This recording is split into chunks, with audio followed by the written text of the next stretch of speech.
Hey everybody, ministry news for the week.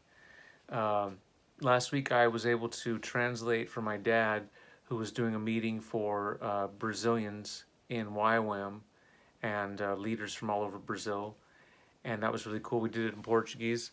I was a little, uh, worried that my Portuguese would be rusty, but I really felt like God helped me. Um, we continue to speak Portuguese. We try to mostly speak Portuguese as a family here, me, Katie, and the kids.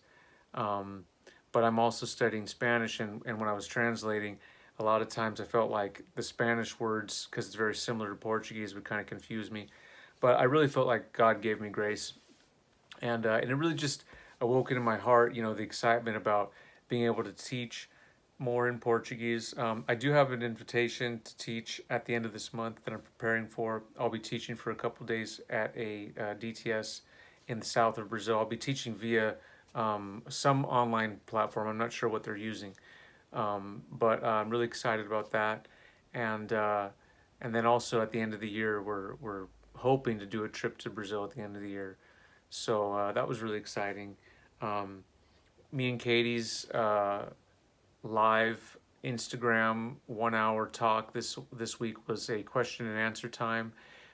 We had a good number of people. It's growing the number of people who watch, and we had questions about marriage, about raising children.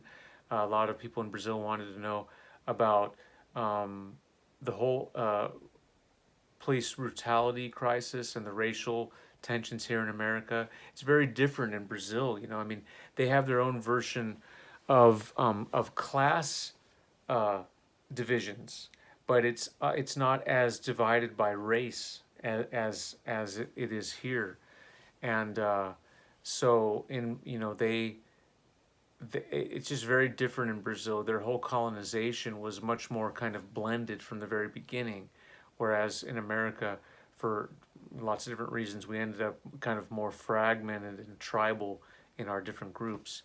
And like in Brazil, I remember years ago, I was talking to an African American Christian man at a black church in America, and he was talking about wanting to do a missions trip to Brazil, but he wanted to go and connect with some black churches in Brazil. And I just had to tell him, I was like, you know what, in my experience, and as far as I've asked around, there are no black churches in Brazil. You know, there might even be churches that are predominantly black, but it's just a total different paradigm there. There'll be, in Brazil, things are divided more by socioeconomic levels, but not so much racially. Um, and one of the reasons for that is because in Brazil, from the very beginning, part of the colonization, the Dutch, the French, the Portuguese, everyone that was in there, the Spanish, they actually uh, sought to gain power by taking wives from the different indigenous tribes and making their kind of alliances in order to team up with the indigenous peoples and war against each other and get the land. So from the very beginning, there was a very there was this mixing of the blood, and the Europeans and the Indians, and then also the slaves, um, who slavery continued in Brazil much after it stopped in North America. Um, the slaves and the Indians, I mean, it's not a politically correct term, the indigenous people, they were constantly mixing too. Not that there isn't a mix in America, but in Brazil, it was just so different. You didn't have kind of Puritan evangelicals seeking to evangelize the tribes.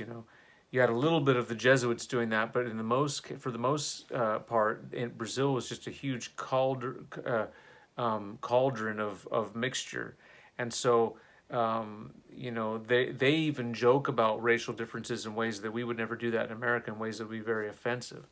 So it was kind of cool. Me and Kate were able to talk a little bit about that to people that were asking us questions about that in Brazil.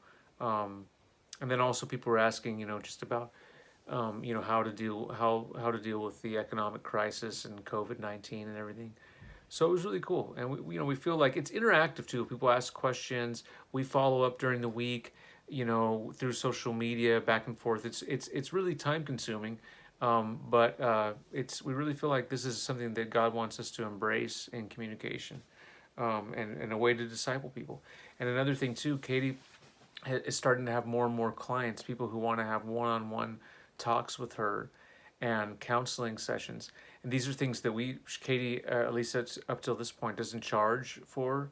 Her clients are all people who speak Portuguese, and so it's a pure sacrificial ministry endeavor. And so we're thankful so much to you, all of the people who support us financially, who help us, who donate in order to give us the sense of dignity and the sense of empowerment to do these things. I will be teaching too at the end of this month. I think I already mentioned that. I'll be teaching at the end of this month at a YWAM base via, I think, Zoom, and I'm preparing for that a couple days. And just be praying for me as I prepare that material, and just that it will be blessed. And thank you so much for your prayers. God bless you guys. Still next week.